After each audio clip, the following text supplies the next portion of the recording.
Puji Tuhan. Haleluya. Puji Tuhan. Haleluya. Haleluya.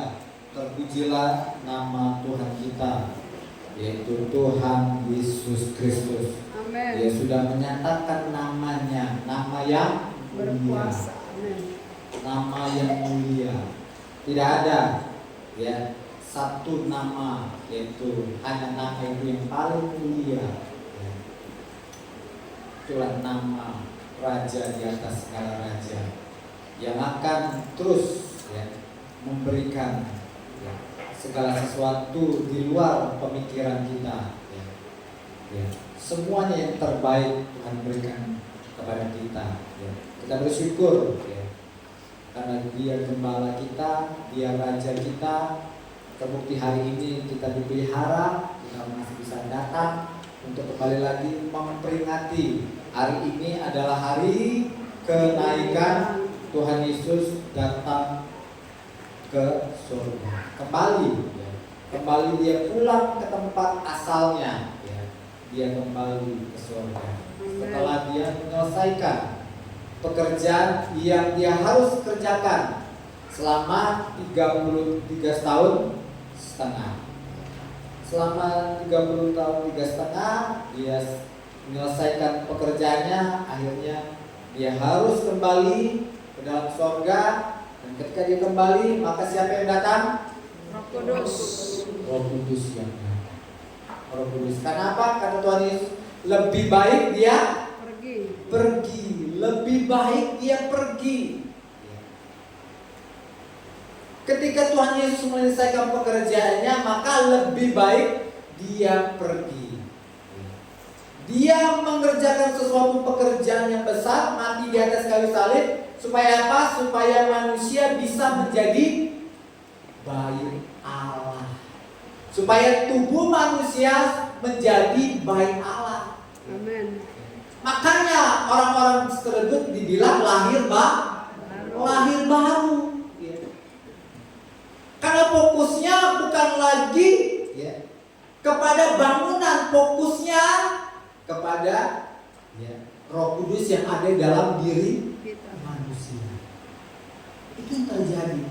Kita ini sudah lahir baru. Bagi setiap orang yang percaya kepada Yesus, ya, mereka sudah menerima Roh Kudus. Kenapa mereka menerima Roh Kudus? Karena mereka sudah menjadi bait Allah. Mari kita buka di dalam Yohanes pasal yang ke-20 ayat 22 dan Kisah Para Rasul pasal yang pertama ayat yang ke-8. Kita akan baca bersama-sama Injil Yohanes pasal 20 ayat 22 dan Kisah Para Rasul pasal 1 ayat ke-8. Sudah semuanya menemukan? Kalau sudah, kita akan baca bersama-sama. 2, 3. Dan sesudah berkata demikian, Ia mengembusi mereka dan berkata, terimalah Roh Kudus.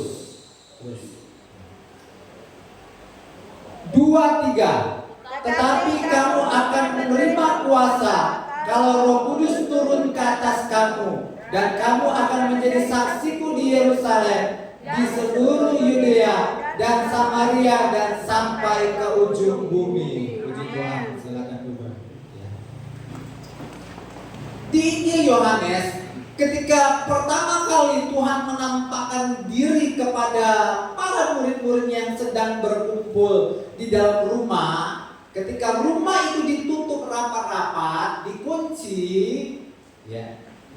Mereka kaget, ternyata walaupun rumah itu tertutup rapat, terkunci, namun bagi Yesus tidak ada satu tempat yang tidak dapat Dia masuki. Tidak ada satu tempat yang tidak dapat Dia masuki. Itu tubuh yang baru. Itu tubuh yang baru. Ya. Setelah Yesus bangkit dari kematian. Untuk apa? Untuk apa Yesus datang kepada mereka? Untuk apa? Ya.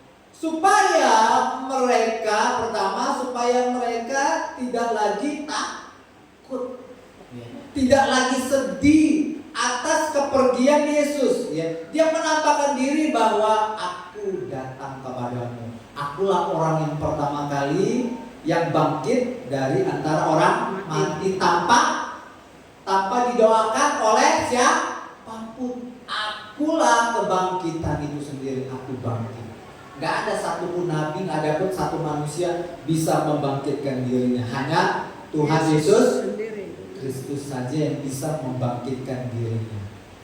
Dan ketika dia bangkit, dia tahu kesedihan, ya, putus asa, ya, yang dialami. Maka Yesus datang, dan bukan hanya itu, tetapi ada sesuatu yang lebih besar lagi yang Tuhan kerjakan ketika Yesus datang kepada mereka. Apa? Yesus menghembusi mereka dan berkata, terimalah Roh Kudus. Itu terjadi. Bukan hanya sekedar yang sedih, ya, mulai diliburkan, yang lemah dikuatkan, tetapi ada kabar baik yang lebih tinggi, kabar baik yang lebih mulia, yang harus dimengerti oleh para murid-muridnya. Apa itu? Kamu harus menerima. Kamu harus menerima apa? Roh Kudus. Kenapa kamu bisa menerima? Karena kamu sekarang sudah menjadi baik Allah. Amin. Itu jawabannya. Kenapa kamu kok bisa menerima? Seharusnya apa? Roh Kudus itu tinggalnya di mana? Seharusnya Roh Kudus itu tinggalnya di bait Allah, di bangunan. Tempatnya di mana? Di ruang Maha Kudus. Itu tempat tinggalnya. Seharusnya itu yang menjadi tempat tinggal. Namun apa? Namun ketika kematian Tuhan Yesus di atas kayu salib, semuanya berubah. Semuanya berubah. Dia bukan hanya tinggal di gereja ini, tetapi dia tinggal di dalam tubuh manusia. Amin, amin. Itulah kabar baik yang harus dimengerti oleh para murid-muridnya. Mulai sekarang, ya, kamu harus menerima Roh Kudus karena kamu sudah resmi melalui kematianku di atas kayu salib. Ya, kamu, tubuhmu sudah menjadi baik Allah. Amin. Bukan hanya sekedar Tuhan Yesus menebus kita dari dosa-dosa kita, menebus manusia dari dosa. Bukan hanya sekedar itu. Hal-hal yang itu sangat receh bagi Tuhan, sangat gampang bagi Tuhan. Tetapi Tuhan mau buat yang lebih hebat lagi, bahwa tubuh kita menjadi baik Allah. Amin.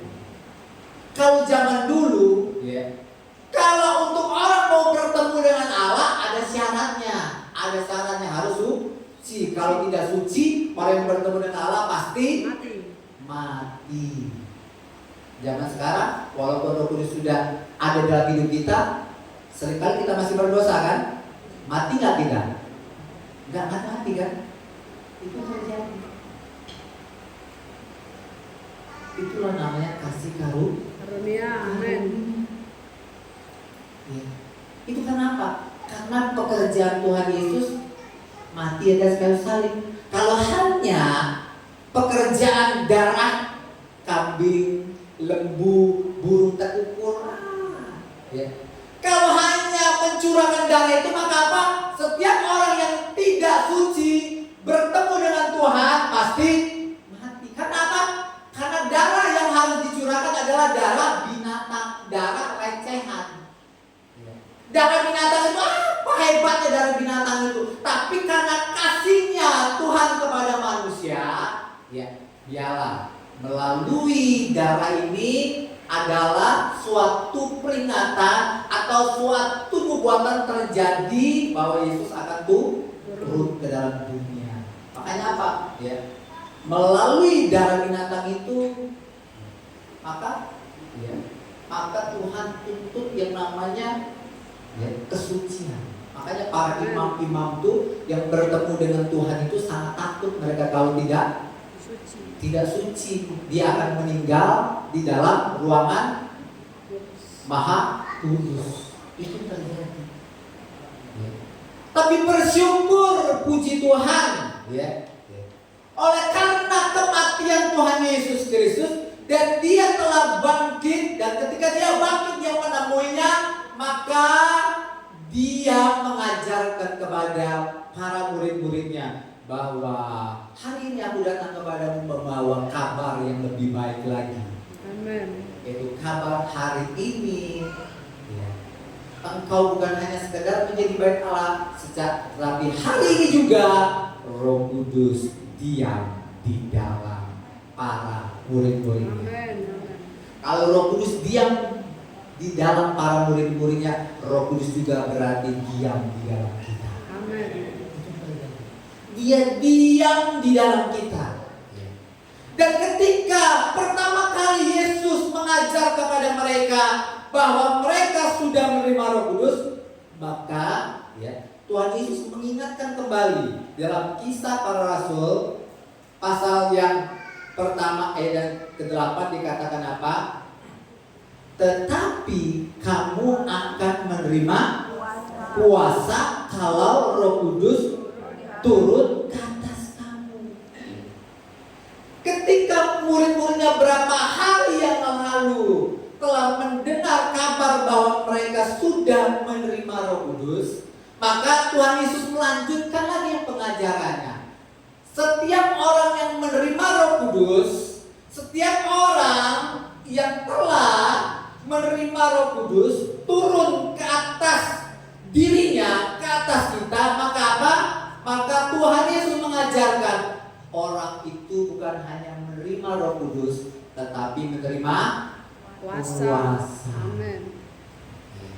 Bukan hanya menerima pribadi Allah, bukan hanya menerima pribadi Allah, tetapi menerima kuasa. Kenapa? Karena Allah itu maha kuasa.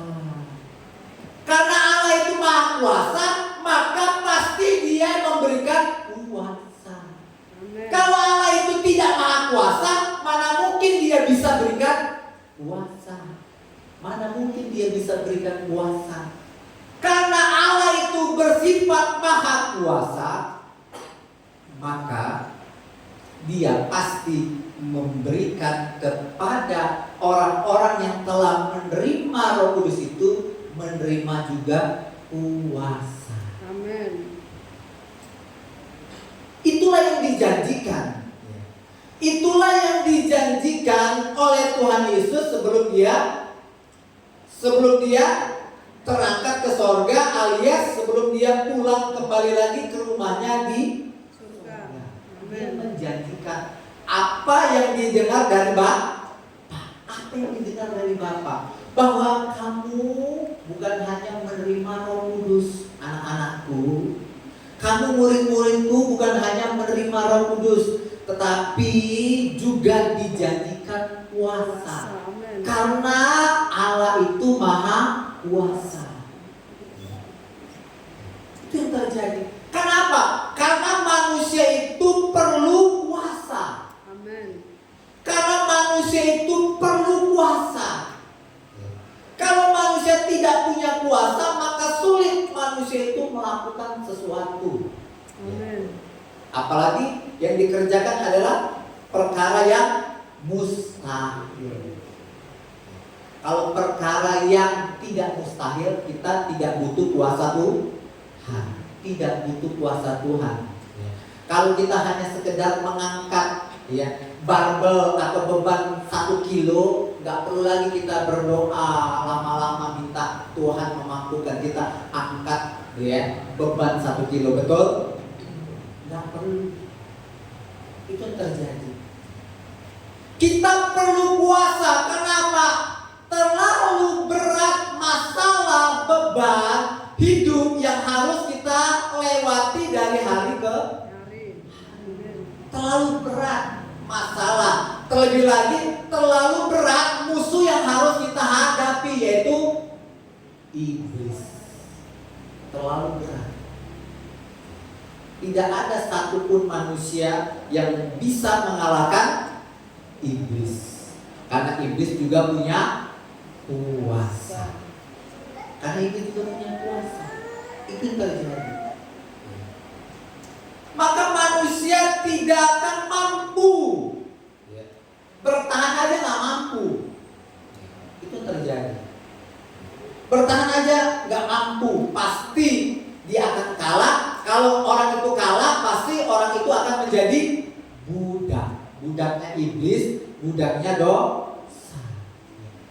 Padahal apa? Padahal manusia telah ditebus. Ditebus artinya telah dibeli menjadi miliknya siapa? Menjadi miliknya Tuhan Yesus. Menjadi miliknya Tuhan Yesus. Kalau tidak diberikan kuasa, apa yang terjadi? Maka orang yang telah menjadi milik Tuhan Yesus kembali lagi menyerahkan hidupnya kepada iblis. Menyerahkan kembali dirinya kepada iblis untuk menjadi miliknya iblis. Itu yang terjadi. Kalau tidak memiliki kuasa, maka apa yang terjadi? Manusia akan kembali lagi kepada masa lalunya. Masa lalu yang penuh dengan dosa. Makanya apa? Banyak orang Kristen bilang apa? Ya, beginilah nasibku, beginilah karakterku, kau harus menerima aku apa adanya. Padahal Tuhan Yesus sudah memberikan kita Roh Kudus plus memberikan kita kuasa. Amin. Memberikan kita kuasa. Supaya apa? Supaya kita tidak menyerahkan diri kita kepada kehidupan yang lama. Iya. Kehidupan yang lama penuh dengan dosa, menjadi budaknya iblis. Yang penuh dengan hawa nafsu duniawi. Itu yang terjadi. Makanya Tuhan tahu kebutuhan manusia. Tuhan tahu kebutuhan manusia. Kebutuhan manusia adalah Roh Kudus. Amen. Kebutuhan manusia itu adalah Roh Kudus. Amen. Karena ketika ada Roh Kudus, manusia bisa dekat dengan Tuhan. Dengan Roh Kudus, bisa dekat dengan Bapa, bisa dekat dengan Tuhan Yesus. Amen. Bisa dekat karena Roh Kudus inilah yang akan mendekatkan kita kepada Bapa dan kepada Yesus Kristus. Amen. Itu terjadi. Saking dekatnya Roh Kudus mengajar kita berdoa kepada Allah, menyebut dengan nama Bapa. Saking dekatnya. Itu terjadi. Roh Kudus yang mengajari segala sesuatunya. Tuhan tidak mau melalui pengorbanannya, darahnya yang tercurah di atas kayu salib, dia mati dengan sia-sia. Dia tidak mau pengorbanannya menjadi sia-sia. Itu terjadi. Darah binatang aja Tuhan tidak mau itu menjadi sia-sia, apalagi darahnya sendiri. Apalagi darahnya sendiri. Dia tidak mau sesuatu yang sudah direbut dari iblis harus dirampas kembali oleh iblis. Harus dirampas kembali oleh iblis. Makanya kabar baiknya yang sesungguhnya adalah kita yang sudah menerima, pasti kita diberi kuasa. Amen. Diberi kuasa supaya apa? Supaya kita tidak lagi menjadi miliknya iblis. Selama-lamanya kita menjadi miliknya Yesus. miliknya Tuhan Yesus Kristus. Amen. Itu kabar baiknya. Tanpa kuasa itu, tanpa kehadiran Roh Kudus, tidak mungkin satupun di antara manusia dapat bisa melawan iblis. Tidak bisa, itu yang terjadi. Makanya di sini dikatakan selanjutnya, dan kamu akan menjadi saksiku di Yerusalem, di seluruh Yudea dan Samaria dan sampai ke ujung bumi. Di sini dikatakan bahwa salah satu alasan kamu menerima kuasa itu adalah dikatakan di sini kamu menjadi saksiku, menjadi saksi. Berarti sesuatu yang kita lihat, sesuatu yang kita dengar dari siapa? Dari Roh Kudus. Sesuatu yang kita lihat, sesuatu yang kita dengar dari Roh Kudus, itulah yang kita sampaikan, itulah yang kita lakukan. Itu namanya saksi. Saksi itu bukan hanya sekedar apa yang kita katakan, tetapi saksi itu juga berbicara tentang apa yang kita perbuat. Amen. Kalau kita katakan tetapi perbuatannya tidak sejalan dengan perkataan, itu bukan saksi. Itu namanya penipu. Iya. Itu terjadi. Bilang, oh obat ini bagus loh, obat ini bisa menyembuhkan. Padahal dia juga sakit, tidak sembuh-sembuh. Tapi dia tawarkan obat supaya orang sakit bisa sembuh. Padahal dia juga tidak sembuh-sembuh. Itu yang terjadi. Itu bukan saksi namanya. Ya. Itu namanya penipuan. Ya. Makanya saksi itu ya, bukan hanya sekedar di mulut, tetapi di perbuatan atau di kelakuan. Itu yang terjadi. Makanya apa? Perlu bantuan Roh Kudus, yaitu perlu namanya kuasa. Karena walaupun orang itu sudah diajari dengan kata-kata yang manis, dengan ajaran yang benar-benar sangat sederhana, tetapi ketika disuruh untuk bersaksi, menyampaikan, ya, terutama menyampaikan kepada orang yang sangat jahat, banyak orang takut. Itu terjadi. Kuasa yang diberikan Roh Kudus membuat kita menjadi berani. Amin. Membuat kita jadi berani. Itu yang terjadi. Jadi berani untuk menyampaikan sesuatu. Mari kita baca di dalam Yohanes pasal yang ke-16.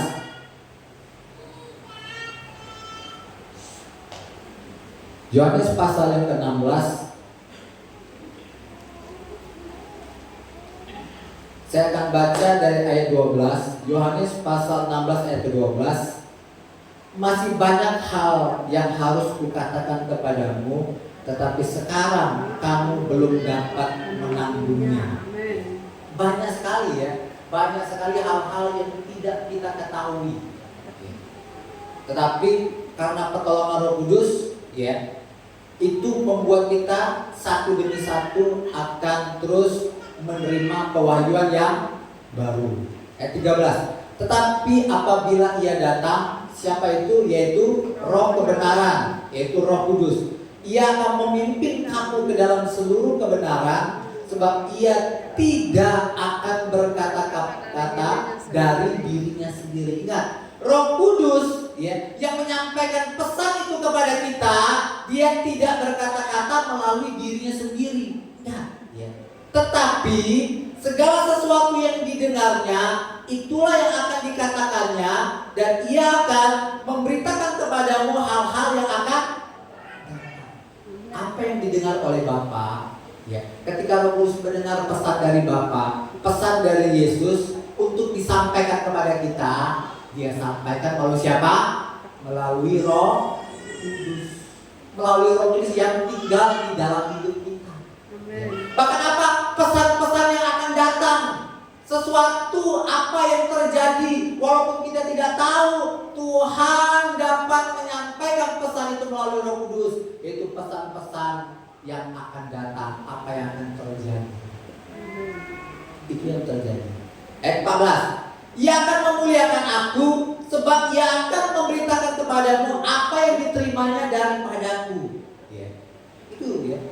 Roh Kudus akan memberitakan apa yang diterima daripada Yesus. Segala sesuatu yang Bapa punya adalah aku punya.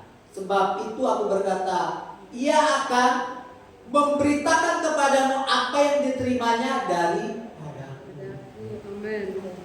Yesus dan Bapa lah, ya, yang menyampaikan kepada siapa? Kepada Roh Kudus. Dan Roh Kuduslah yang menyampaikan kepada kita. Amen. Itu yang terjadi. Jadi apa artinya ini? Ya. Artinya berarti apa? Berarti artinya manusia dan Roh Kudus harus ada hubungan. Amen. Manusia dan Roh Kudus harus ada hubungan. Harus bergaul dengan Roh Kudus. Kalau ingin Roh Kudus menyampaikan pesan-pesan apa yang harus disampaikan kepada kita. Kalau kita hanya sibuk sendiri bekerja, di kantor sudah bekerja, di rumah sudah bekerja, ngurus anak, belum lagi kita harus menyibukkan diri dengan hobi, talenta yang Tuhan berikan. Kapan ada waktu untuk berbicara dengan Roh Kudus? Kapan? Makanya kita tidak pernah mendengar suara Roh Kudus. Makanya kita bisa dengar suara orang saja. Makanya kita lebih peka suara istri, lebih peka suara suami. Suami lebih peka suara istri. Orang tua lebih peka suara anak. Anak lebih peka suara orang tua. Itu yang terjadi. Kenapa? Karena kita melatih diri kita untuk mendengar suara orang, untuk mendengar suara orang. Tapi di sini Tuhan menyuruh kita untuk kita melatih mendengar suara Roh Kudus. Tuhan berbicara kepada kita hari ini bahwa Tuhan menginginkan kita berhubungan dengan Roh Kudus, bergaul dengan Roh Kudus. Melalui apa? Melalui doa-doa pribadi, melalui doa-doa kita di gereja. Kasih waktu kita untuk bertemu dengan Dia. Latih untuk mendengar. Kalau kita sudah latih bertahun-tahun, maka apa? Walaupun kita sambil bermain, walaupun kita sambil bekerja, kita akan peka itu suara Roh Kudus. Kita akan peka. Itu terjadi. Kalau tidak dilatih, kita akan tidak tahu apakah itu suara Roh Kudus atau suara yang lain. Itu yang terjadi.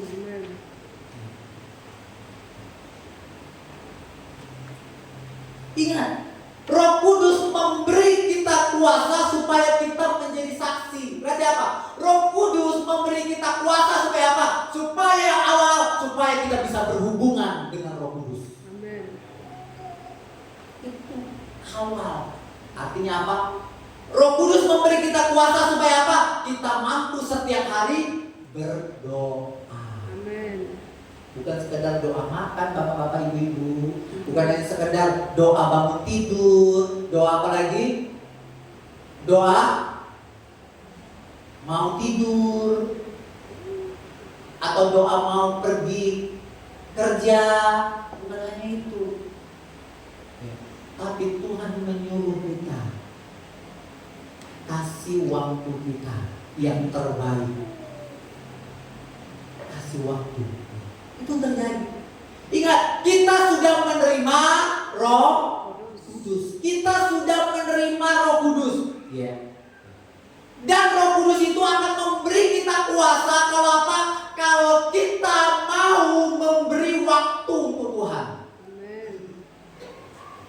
Maka apapun halangan yang selama ini membuat kita tidak bisa bersekutu pribadi dengan Tuhan, maka Tuhan memberi kita kuasa sehingga kita sanggup bisa memberi waktu berdua, saya dengan Roh Kudus. Amin. Itu yang terjadi. Itu yang Tuhan inginkan. Kuasa itu diberikan supaya kita mampu berdoa. Kenapa? Karena apa? Karena orang menganggap doa itu hanya khusus untuk Bapak Pendeta aja lah. Bukan untuk saya ini sibuk. Dari jam berapa? 7 pagi sampai jam 5 sore buka usaha. Belum lagi keluargaku cak mano. Habis itu apa harus ngurus keluargaku. Makanya apa? Makanya kita peka dengar suara dengar suara orang. Kita peka untuk mendengar suara orang. Itu yang terjadi. Tetapi Tuhan mau mengubahkan itu. Kenapa? Karena kita bait Allah. Kita bait Allah. Kita ini adalah rumahnya Allah. Roh Kudus tinggal di dalam hidup kita. Ketika ada rumah, ketika ada yang namanya apa? Ada yang namanya Allah. Ada bait Allah berarti harus ada Allah. Satu lagi yang dibutuhkan. Siapa yang dibutuhkan di dalam bait Allah? Siapa yang dibutuhkan di bait Allah? Imam. Imam yang dibutuhkan. Imam yang dibutuhkan di dalam bait Allah.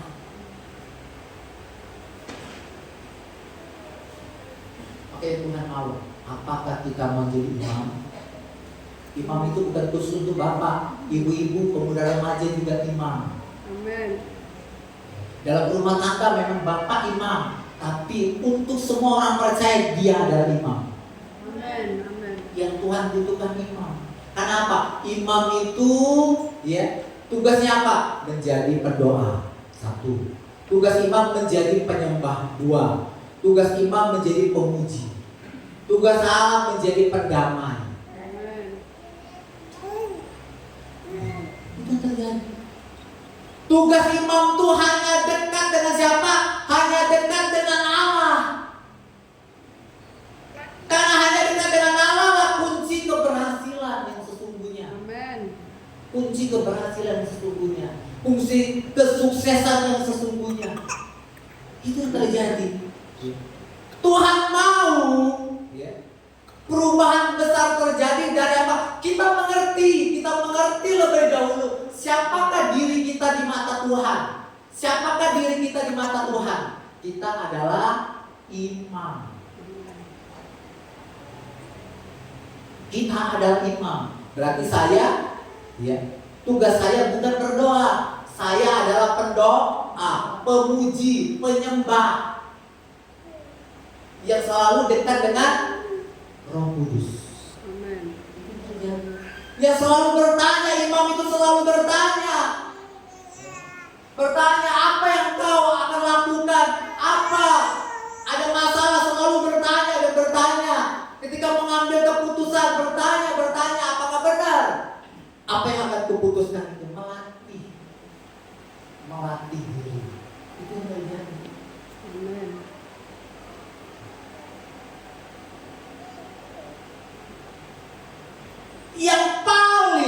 Yang Tuhan senang adalah kenapa Tuhan memberi kita kuasa? Supaya apa? Supaya kita bisa melakukan apa yang Tuhan mau. Amin. Kerjakan di dalam hidup kita. Bukan apa yang kita mau. Amin. Bukan apa yang kita mau, tetapi apa yang Tuhan mau untuk kita kerjakan hari ini, besok. Nah, lagi apa yang kita mau. Makanya kenapa banyak orang yang sudah dipenuhkan Roh Kudus lama-lama nggak lagi menerima kepenuhan Roh Kudus. Kenapa? Karena lama-lama makin akunya yang makin besar, bukan Yesusnya yang makin besar. Makin menuntut, aku pengen ini, aku pengen itu, aku pengen ini, aku pengen itu, aku pengen ini, pengen itu. Itu terjadi. Makanya apa? Lama-lama banyak orang percaya yang dulunya berbahasa roh, yang dulunya hidupnya kepenuhan, lama-lama berubah. Itu terjadi. Ingat, Tuhan memberikan kita kuasa supaya kita melakukan apa yang Tuhan mau. Supaya kita melakukan apa yang Tuhan mau, apa yang Tuhan kehendaki, supaya kita hari ini berbuat apa, besok lagi mau berbuat apa, semuanya seturut dengan kehendak Tuhan. Bagaimana caranya? Yaitu caranya dimulai dari persekutuan bersama dengan Roh Kudus. Makanya apa? Makanya Tuhan yang pertama kali menyuruh mereka, sebelum mereka menerima kuasa, mereka tidak boleh meninggalkan Yerusalem. Apa yang disuruh oleh Tuhan? Berdoa. Itu disuruh Tuhan. Berdoa. Kamu jangan kemana-mana, berdoa. Mulai kamu berhubungan dengan Tuhan. Berdoa, tidak beribadah, tetapi berdoa. Kamu berkomunikasi dengan Tuhan. Minta kepada Tuhan apa yang dijanjikan. Minta. Karena apa yang kamu minta pasti kamu akan mendapatkannya.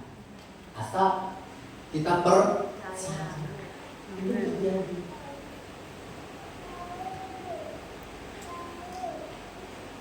Bukannya ketika hari pertama para muridnya langsung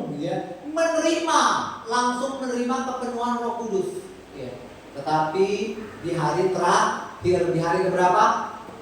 Ke-10 itu terjadi. Kau melihat anak-anaknya yang benar-benar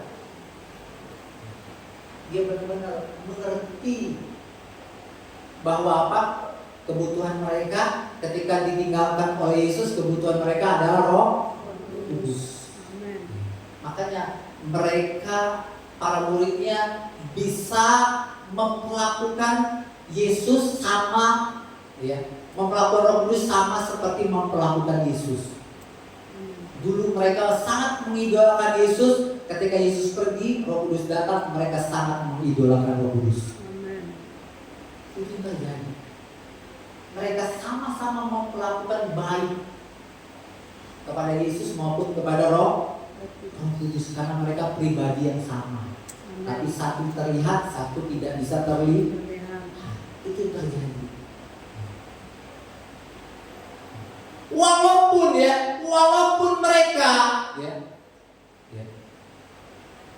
walaupun mereka belum menerima kepenuhan Roh Kudus, tetapi belum berarti mereka tidak diberi kuasa.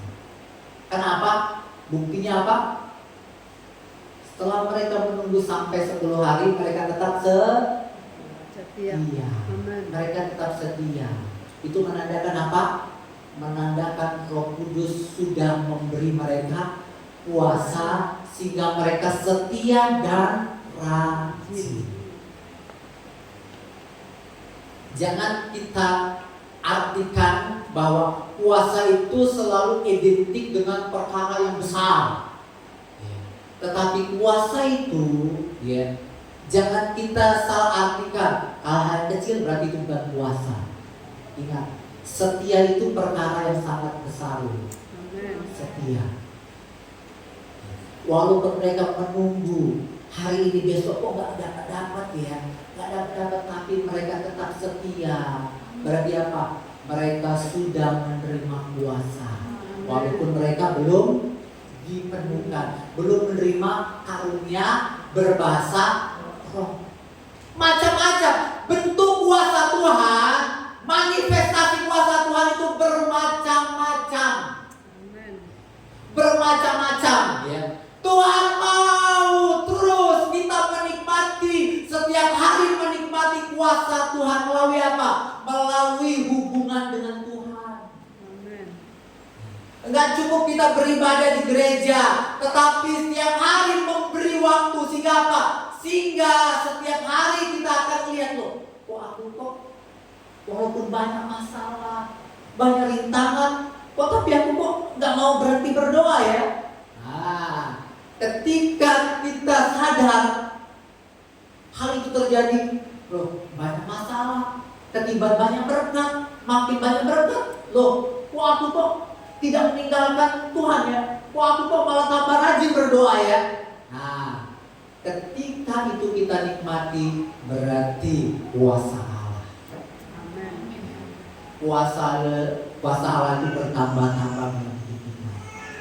Maupun banyak masalah, maupun banyak berkat, malah tetap setia, malah bisa makin tambah rajin. Itu terjadi. Itulah yang Tuhan mau. Yang Tuhan mau kita makin rajin, makin setia. Iya, itu yang Tuhan mau. Itu terjadi. Kita tidak mungkin bisa setia, sulit sekali. Dalam hubungan suami istri aja, walaupun dikatakan orang itu setia, nggak pernah yang namanya selingkuh, nggak pernah. Tapi itu nggak ketahuan selingkuh. Tapi hatinya belum tentu terjamin. Apakah hatinya tidak selingkuh? Pikirannya tidak selingkuh? Itu terjadi. Ketika cowok-cowok suami-suami melihat cewek di luar sana lebih cantik, lebih seksi, mana mungkin pikiran itu tidak berkata, wow, aku juga pengen punya istri seperti ini. Itu terjadi. Belum tentu pikiran kita setia, belum tentu hati kita setia, belum tentu.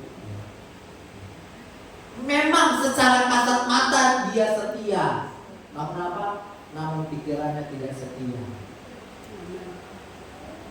Itu tadi makanya ya, laki-laki maupun perempuan sama-sama ya, menunjukkan tidak setianya mulai menonton film ya, suami istri yang lain. Itu yang terjadi. Itu menandakan ketidaksetiaan. Dia melihat tubuh orang lain melalui televisi, HP. Itu yang terjadi. Memang di luar kasat mata dia setia, tapi Tuhan tahu isi hati manusia, pikiran manusia. Tidak ada yang tersembunyi. Makanya kita butuh Roh Kudus, kita butuh puasa. Supaya apa? Supaya Tuhan melihat kita setia. Kalau orang lihat kita boleh dikatakan setia, namun kalau Tuhan mengadili kita, apakah benar kita setia? Ayo ibu, apakah benar ibu setia? Gak pernah berpikiran sedetik pun aku pengen meninggalkan dia. Ayo. Itu kan terjadi. Kalau kita dihakimi oleh Tuhan Yesus nanti, kalau berhubungan dengan setia, apakah mungkin kita bisa masuk surga? Ibu-ibu, gak mungkin kan? Gak mungkin. Apalagi anak muda lebih parah lagi, pacaran. Anak muda dibilang setia, jangan dulu. Itu yang terjadi. Karena orang tua juga, suami dan istri juga sulit untuk setia. Itu perkara yang mustahil. Itu perkara yang mustahil. Kenapa di luar sana kita bisa melihat dia lebih cantik, dia lebih baik, dia lebih kaya. Begitu juga istri juga lihat, wow, dia lebih gagah, dia lebih berwibawa, dia lebih penyayang daripada suamiku. Apa enggak pikiran kita kepincut, pengen punya suami seperti dia? Itu yang terjadi. Kalau kita mau diukur dengan ukuran Tuhan, cacat kita. Amen. Cacat. Kalau mau diukur ya, kalau harus masuk surga harus suci, kita termasuk orang yang tidak suci. Amen. Itu terjadi. Kenapa? Karena itu dia menjadikan kita baik Allah. Supaya tubuh kita, pikiran kita, hati kita menjadi suci. Amen. Siapa yang bisa menyucikan kita? Karena puasa. Puasa itu yang menolak kita untuk kita tetap hidup dalam kesucian, di dalam pikiran dan di dalam hati. Ada puasa menolak segala sesuatunya. Bahkan bukan hanya menolak, tetapi diberikan yang namanya kejijian. Diberikan itu adalah sesuatu yang sangat jijik, yang tidak boleh. Kupikirkan aja nggak boleh, dikatakan aja nggak boleh, dipikirkan, dikatakan aja nggak boleh. Apalagi diperbuat. Itu yang terjadi. Maka jalan satu-satunya apa? Dia harus tinggal dalam hidup kita. Dia harus memberikan kita kuasa. Amen. Kuasa supaya Tuhan dapati kita. Bukan manusia. Kalau manusia dapati kita memang baik. Tapi nanti ketika jam penghakiman nanti kita akan kecewa. Gua dipuji-puji baik aku, ngapa aku masuk neraka? Beda. Tuhan menilai apa yang tidak bisa dilihat oleh manusia. Nggak bisa. Samuel aja tertipu. Ya, lihat fisiknya, lihat badannya. Ternyata siapa yang dipilih Tuhan? Daud dipilih Tuhan karena hatinya didapati Tuhan, hati yang suci. Itu terjadi. Itulah pentingnya kenapa dia berikan kita puasa. Amin. Karena kuasa itulah menjamin kita. Bukan dari luar, tetapi menjamin kita juga dari dalam. Ketika dari dalam diubah, maka dia juga akan mentransfer di luar juga. Sehingga yang di luar itu bukan munafik.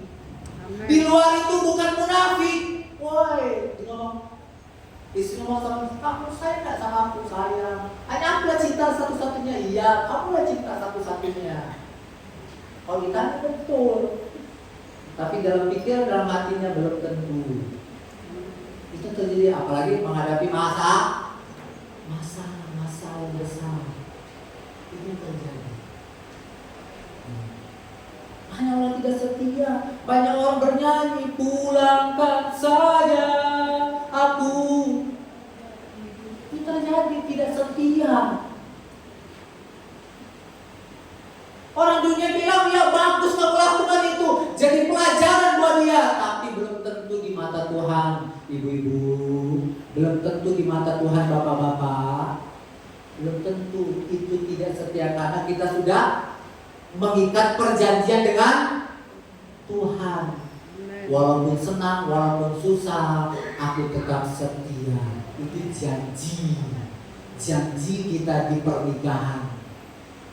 Kalau kita ingkari itu, berarti kita berdosa bukan hanya kepada sesama, tetapi kepada Tuhan. Kita membohongi Tuhan. Makanya Tuhan tahu kebutuhan manusia itu adalah Roh Kudus yang harus tinggal di dalam hidupnya, yang bisa mengubahkan dari apa? Dari dalam terlebih dahulu, dari dalam. Diubahkan pikiran hati kita. Untuk kita apa? Untuk kita suka untuk bertemu dengan Tuhan, suka untuk berdoa. Makanya kita latih diri kita.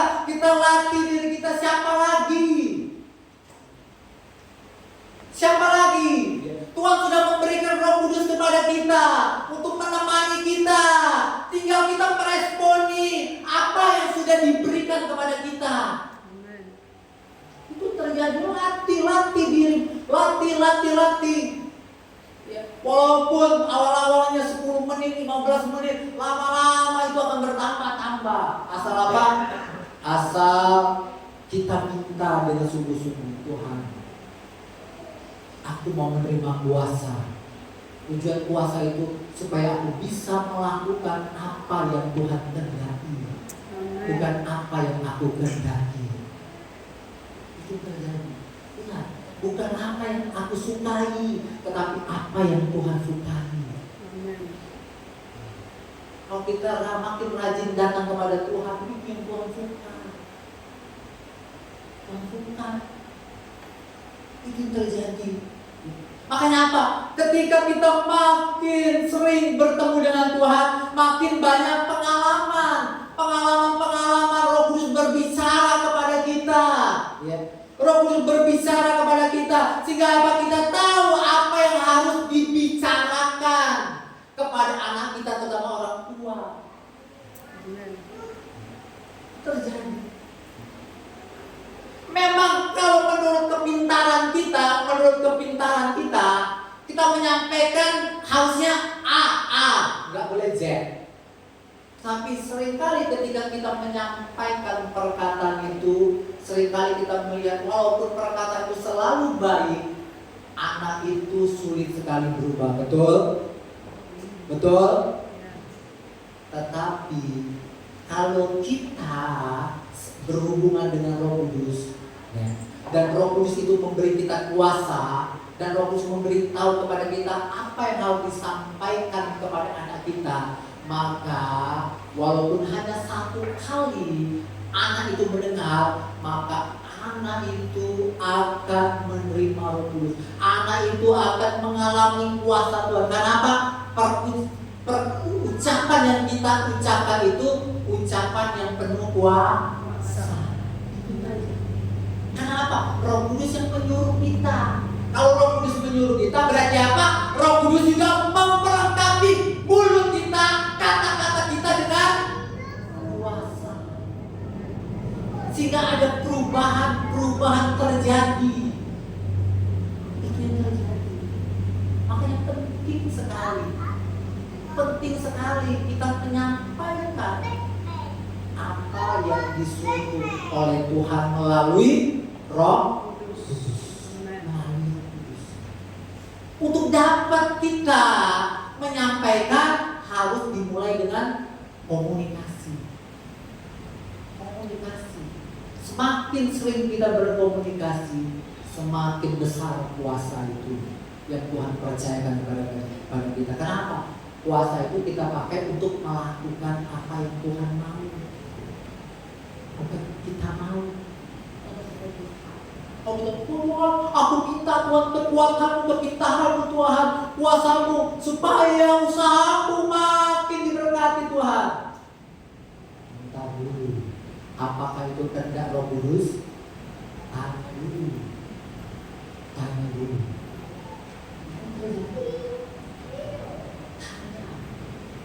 Itulah pentingnya. Kita diberi mulut, kita diberi mulut untuk bertanya kepada Roh Kudus. Tuhan, aku mau minta kehendak-Mu Tuhan. Apa yang Kau mau di dalam usahaku ini? Apa yang Kau mau Tuhan? Aku tahu Tuhan, semua rencanamu pasti lebih besar daripada rencanaku. Pikiranku, rencanaku, usaha ini akan sukses ketika aku punya ini Tuhan. Sekarang aku mau belajar Tuhan. Mau belajar menurut kesuksesan cara Tuhan saja. Itu terjadi. Maka kita akan melihat kesuksesan yang tidak pernah kita pikirkan selama ini. Tuhan datangkan. Ada kesuksesan yang lebih besar lagi. Kesuksesan yang kita pikirkan itu baru kesuksesan yang sangat sederhana. Tapi Tuhan mau yang lebih besar lagi. Karena itu Dia berikan kita kuasa. Karena ada yang lebih besar lagi yang Tuhan mau kerjakan di dalam Bapak Ibu. Ingat, Bapak Ibu seringkali berdoa, ya, bukan berarti Bapak Ibu, saudara-saudara itu anak muda, bukan berarti kalian mau jadi pendeta. Enggak, kalian tidak sama sekali disuruh jadi pendeta. Panggilan kalian memang panggilan kalian bekerja. Bersekolah, apapun, berbeda panggilannya. Tapi sama-sama punya versi yang sama-sama berdoa. Ya. Buang konsep kita yang lama. Kita pikir berdoa terus itu tugasnya pendeta. Enggak. Tugasnya semua orang percaya. Tugasnya orang percaya. Supaya apa? Kita makin sukses. Makin sukses di dalam pekerjaan yang Tuhan sudah percayakan di dalam hidup kita. Kenapa? Seringkali kita mencari kesuksesan menurut pikiran kita sendiri. Itu tadi. Makanya apa? Makanya tidak sesuai dengan kerinduan kita. Kenapa? Kalau tercapai sesuai dengan cita-cita kita, maka apa? Maka ketika mereka sukses, tetap seperti yang dulu, jauh hubungan dengan Tuhan. Maka orang yang jauh dengan Tuhan makin diberkati, makin jauh dengan Tuhan. Yakin lagi. Orang yang sudah jauh dengan Tuhan makin diberkati, makin jauh dengan Tuhan. Kenapa? Karena akar segala kejahatan adalah cinta uang.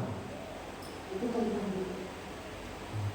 akar segala kejahatan cinta uang. Makin orang itu makin jahat. Itu terjadi. Makanya Tuhan mulai dari terlebih dahulu hubungan. Kalau iblis mulai dari berkat. Kalau iblis mulai dari berkat, ini aku buktikan. Walaupun aku diberkati, sukses gagapmu apapun, nih kutunjukkan juga. Tapi berbeda. Kalau ikut Tuhan berbeda, mulai dari iman, berarti mulai dari sesuatu yang tidak dilihat. Amin. Kalau iblis suka membuat kita melihat, berbeda kan? Aku sama kau berbeda. Kau ikut aku kau ingin aku ayo cepat, ayo ikut aku. Aku tuh buktikan dengan secara singkat. Aku buktikan itu. Itulah dikit iblis. Tapi ikut Tuhan berbeda. Amen. Ikut Tuhan berbeda. Tuhan mulai dari hubungan. Ketika engkau diberkati, engkau tidak akan pernah meninggalkan Tuhan. Engkau akan makin dipakai Tuhan dengan luar biasa lagi. Haleluya. Tapi kalau ikut iblis, Dia ke gereja, tapi juga ikut iblis. Memang iblis makin buktikan itu berkatnya. Ketika dia makin diberkati, makin jauh dengan Tuhan. Amen. Itu terjadi. Makin sombong orang itu. Itu terjadi. Itulah bedanya ikut iblis sama ikut Tuhan. Haleluya. Ikut Tuhan itu pertama kali yang jadi pondasi adalah hubungan. Amen. Hubungan kita dengan Tuhan. Karena makin kita dekat dengan Tuhan, Tuhan tahu anak ini sudah siap. Sama seperti Daud. Daud bukan langsung mau jadi raja. Daud mempersiapkan pikirannya. Daud mempersiapkan hatinya terlebih dahulu dengan berbagai banyak masalah rintangan yang harus dilewati. Supaya apa? Melalui banyak masalah, Daud makin dekat dengan Tuhan. Haleluya. Ketika Daud makin dekat dengan Tuhan, disitulah Tuhan percaya, sudah waktunya Daud engkau menggantikan Saul. Sudah waktunya. Aku tahu hatimu Daud. Aku tahu kamu hari ini sudah siap. Hari ini engkau akan kuangkat menjadi raja. Haleluya. Mulai dari prosesnya tuh. Proses apa? Proses hubungan. Ingat, dia sudah dekat dengan kita. Jalani hubungan itu sampai kita didapati bahwa kita sudah siap menerima berkat. Amen. Kita sudah bisa siap bertanggung jawab atas setiap talenta, karunia ya, yang diberikan, mukjizat, apapun hikmat yang Tuhan berikan, kekayaan, sampai Tuhan dapati kamu siap, kamu sudah siap, kamu bisa menjadi berkat. Haleluya. Itu yang Tuhan mau, supaya tidak ada di antara kita yang ada di sini ditinggalkan. Amen. Semuanya menikmati kuasa Roh Kudus. Haleluya. Puji Tuhan, demikianlah kebenaran firman Tuhan hari ini. Walaupun kita tahu kita memperingati hari pencurahan selama 10 malam, tetapi kita baru mulai di hari Senin. Tapi ingat, hari ini kita sudah mulai.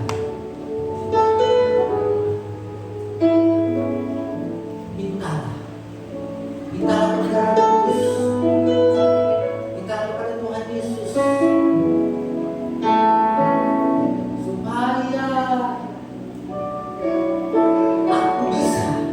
supaya kita bisa setiap hari berdoa, memberi waktu. Kelihatannya berdoa itu sangatlah gampang untuk diucapkan, tetapi sulit untuk dilakukan. Kenapa itu bisa terjadi? Karena iblis tidak suka kita dekat dengan Tuhan. Amen. Karena daging kita tidak suka kita dekat dengan Tuhan. Itu pekerjaan berat bagi daging. Roh memang penurut, tapi daging lemah. Karena itu mintalah hari ini kepada Dia yang sudah memberikan kita Roh Kudus.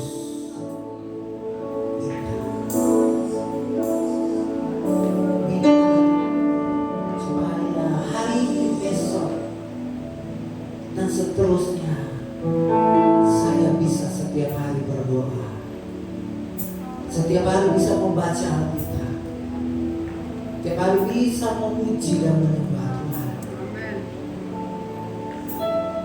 Karena hanya kuasa Tuhan yang memampukan kita bisa melakukannya setiap hari. Hanya kuasa Tuhan yang bisa melakukannya setiap hari. Karena ada iblis yang selalu mengganggu, tidak senang kita dekat dengan Tuhan. Berkaryalah Roh Kudus.